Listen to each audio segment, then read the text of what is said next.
Huku usalama wa pwani wa Kenya ukizidi kudorora, kamishna wa pwani Ali Nunu ametoa onyo kali kwa vijana ambao wanaibia watu kimabavu. Tarehe 25 mwezi wa kwanza mwaka huu, na kulikuwa na vijana watatu, wawili tumepata. Sijui kama mwangalia yule mtu ambaye alikuwa na ile jacket nyeusi ile, tulimpata na tukapanga saba panga ambaye iko na nikana damu. Hiyo panga tukaenda kupeleka government chemist. Na hiyo incident ilipofanyika tarehe 25, tarehe 28 ndio wale vijana walishikwa. Hii inajiri tu siku chache baada ya vijana kuonekana katika kamera fiche za CCTV wakiibia watu kimabavu katika eneo hilo la pwani. Hata hivyo, Ali Nunu ametoa onyo kali kwa vijana au watakaoshikwa. Tarehe 25 mwezi wa kwanza mwaka huu, na kulikuwa na vijana watatu, wawili tumepata. Sijui kama mwangalia yule mtu ambaye alikuwa na ile jacket nyeusi ile, tulimpata na tukapanga saba panga ambaye iko na nikana damu.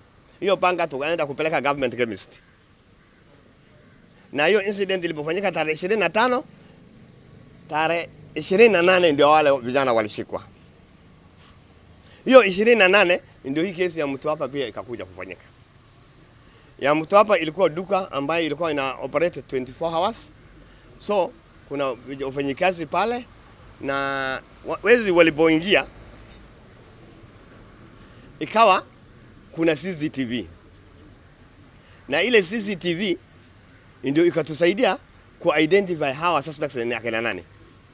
Tukapata kuna kijana mmoja boda boda hapo hapa stage hii. Hapa Mtwapa tu. Yeye anafanya boda kazi ya boda boda. Na hii kijana ni kijana ambaye alishikwa for robbery with violence mwaka 2024, January 2024. So alipopelekwa kotini akajamba bail, aliruka hiyo bond. Ilikuwa bond ya 10,000. Baadaye akakuja kufanya uhalifu hapa na huko, akawa anaruka. Last incident ya Mtwapa hii, sijui kama mliona, hii ndio ile kofia walikuwa nayo.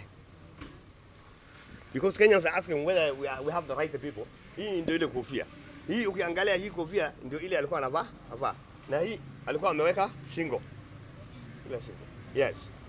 So these are the tools they are wearing. Look at this. Hii ndio ile makofia walikuwa nayo.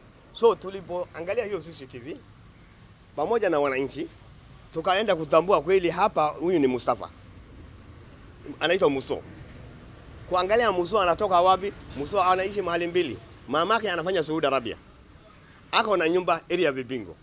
Na kwake ni hapa Mtwapa. So yeye akifanya uhalifu huwa anatorokea wapi? Vibingo. So that's why we wait our ambush. Hii vitu yote unaonekana si ati vitu ambayo imetoka mahali pamoja yote. Hiyo nyumba ya mama ambaye ako Saudi Arabia ndio inatumika kama warehouse ya kuweka all these tools.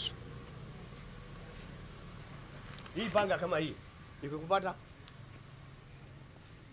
hii vitu yote tulipata.